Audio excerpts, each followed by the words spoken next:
Здраво, се гледаме повторно. Минатиот пат дискутиравме за потрошувачи, а денес ќе зборуваме за пари, односно за моделите на приходување. Како твојата компанија ќе прави пари? Најпрво што треба да знаете дека постои разлика помеѓу цената и моделите на приходување. Тие не се исти.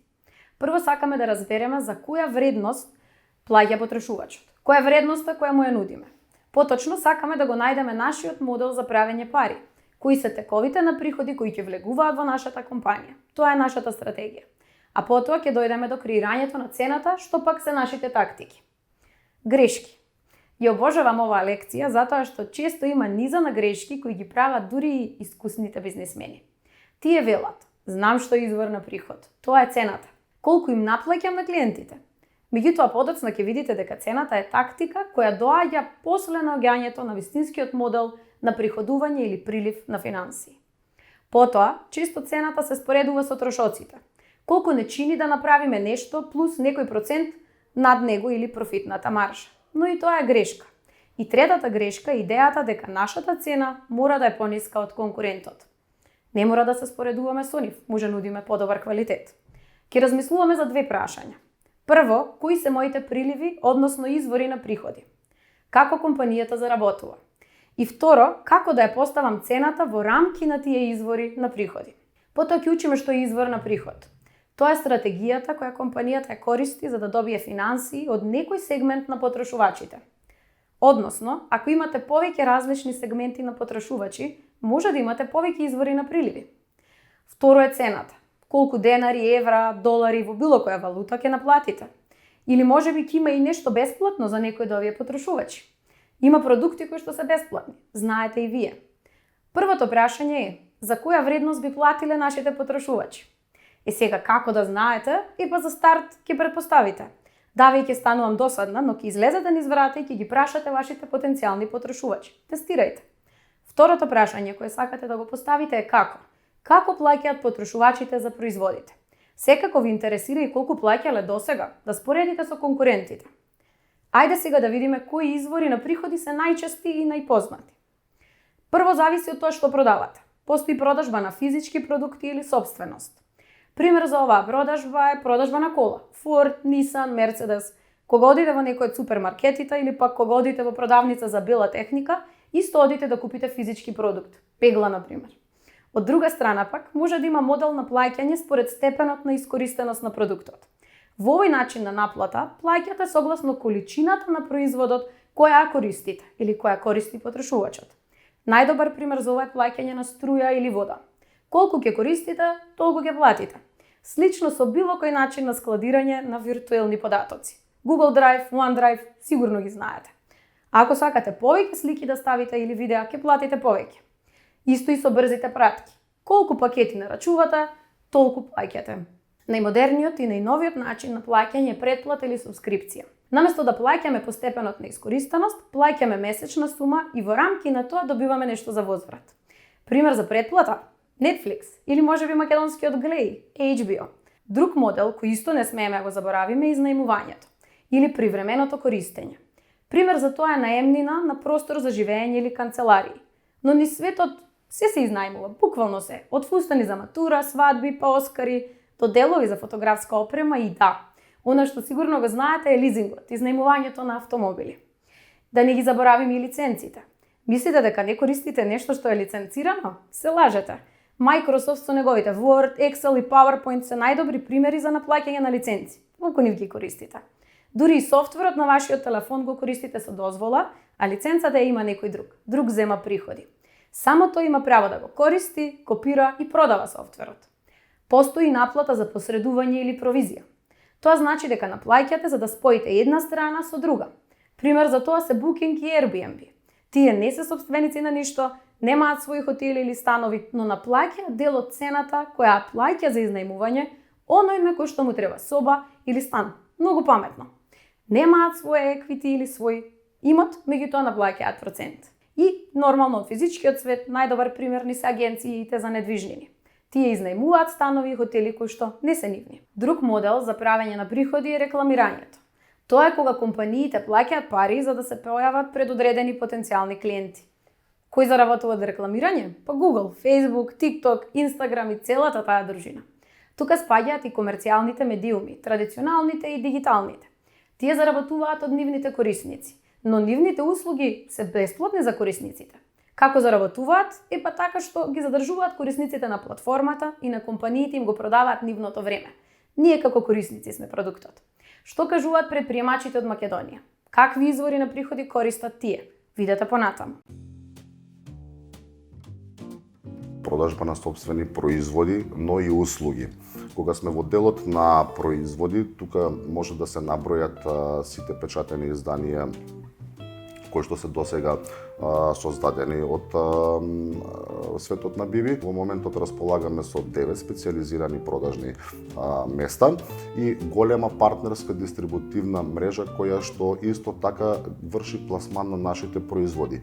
Покрај тоа, како канал за продажба на нашите производи користиме и собствена онлайн платформа за електронска трговија, односно електронска продажба на производите, за да не се ограничиме територијално за продажба на производите само на територија на Македонија. Постојано се шириме во некои иновативни концепти, како на пример едукативни центри, кои што се во знакот на целиот бренд, односно преку ликовите Биби и Боби, практично вршиме неформална едукација на деца.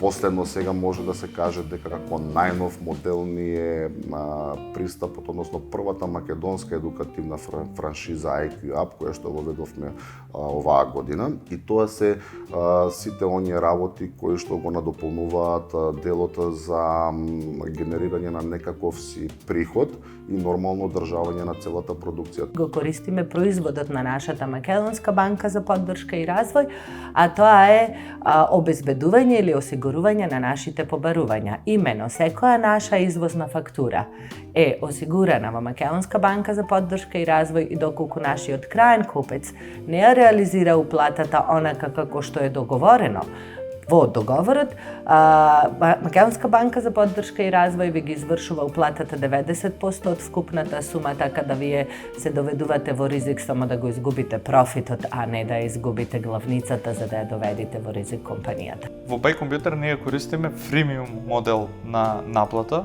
тоест апликацијата е бесплатна, но наплаќаме премиум функционалност. Во овој случај опцијата Keep Me Safe е премиум функционалност и корисниците плаќаат за неа, плюс уште неколку екстра работи. Тоа го работат и сите компании. Постои, тоа се вика програмер час. Тука е различно во Македонија, заради тоа што не се толку цени, особено во државната администрација, не се цени програмер часот и не се ценат производите кои што македонските компании ги работат за државните институции, затоа ние и каскаме околу таа дигитализација на администрација, како да кажам.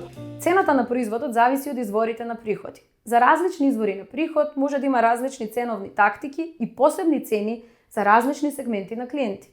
Кога ќе одлучите што ќе наплатувате, имате две можности. Фиксна цена или цена на трошоци плюс заработка, профитна маргина, секогаш е подобро да наплатите толку колку што потрошувачите го вреднуваат вашиот производ.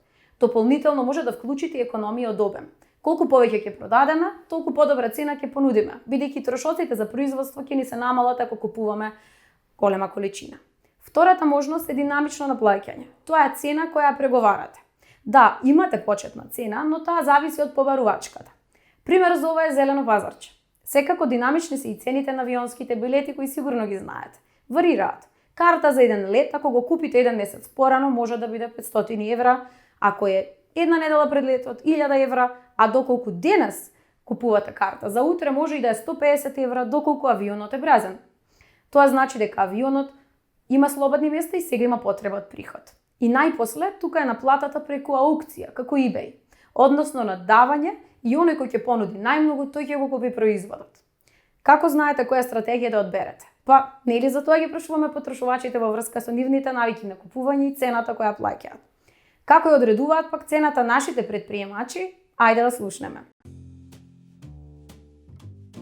Ке ставиме пример конкретно за Buy Computer цена. Најпрво им почнавме со 7,99, оставивме еден месец период и ги мериме податоците. Потоа ставаме цена од 2,99 повторно ги мереме податоците, пак оставаме еден исти период и потоа оставаме цена од 5,99 и на крајот од сите податоци правиме истражување мало и аналитика и одредуваме која е цената која што најмногу им одговара на нашите корисници. Компаниите, големите компании, вие одредуваат маргината колку може вие да тоа го продадете. Значи не можете вие да ова сега сум го купила 100 денари, ќе го продадам 300. Не постои такво нешто у техника. Значи морате да ги внимавате тие работи. Таму има некој голем IBM у Америка што вика за ова одржување мора да ги имате тие резервни делови и нас мора да ни плаќате толку за да ви бидеме на располагање. Значи веќе до пола што се вика или до 80% од цената веќе нас ние кажано од странските партнери. Култура на компанијата, што значи единица цена како трошок. Не можете постојано да се водите од конкурентските вредности, од причини што култура на работење, на корпоративно работење во Кина е во Кина. Нашето во Македонија треба да биде усогласено со регулативата во Македонија, со менталитетот, со степенот на продуктивноста. И тоа се милиони фактори кои што влијаат на цената на чинење на производот. Ние имаме сектор калкулации кој што заедно во соработка со останатите сектори и сектор производство прават најдобри можни адаптирања и ценовни политики, се со цел за да бидеме конкурентни на пазарот. Цената е многу битен момент дефинирањето на правата цена, меѓутоа во рана фаза би рекол дека повторно експериментирање и не до толку значајно. Треба да се постави цена која што сте сигурни ќе ви ги покренели трошоците. И нашата стратегија, мојата стратегија е секогаш да поставам повисока цена, затоа што многу лесно понатаму може да се спушти таа цена, може да се понудат дополнителни попусти, да им се даде на корисниците дополнителен мотив за да го користат производот, наспроти да се стави ниска цена затоа што е многу потешко истата понатаму да се зголемува. Очекувањата ќе бидат доколку плаќам повисока цена, треба да има повеќе функционалности ако почнете од ниска цена. Така да во нашиот случај согледавме што прават нашите конкуренти, согледавме што кој е трошокот на нашиот потрошувач, на нашиот потенцијален корисник, доколку не го користи нашиот сервис, што би платил на друго место. Дали доколку вработат програмер што ќе им го направи истото, ние би можеле да им заштедиме пари, која е таа разлика и што е она што тие хипотетички би го платиле. И поставивме ги поделивме цените во неколку пакети. Би препорачал да се започне со некој од веќе постоечките познати модели на месечна претплата, subscription based, freemium модели каде што на корисниците им давате одреден момент на бесплатно користење на вашиот сервис, па понатаму им наплаќате. Важно е да го знаете вашиот пазар, а секако најдобар начин за тоа е да тестирате. Но пред тоа истражете големината на пазарот и типот на потрошувачи. Дали воопшто има пари тој пазар? Нема да ги добиете сите одговори во ова видео. Та повторно ќе ве потсетам, ние ги представуваме можностите, но вие мора да истражувате.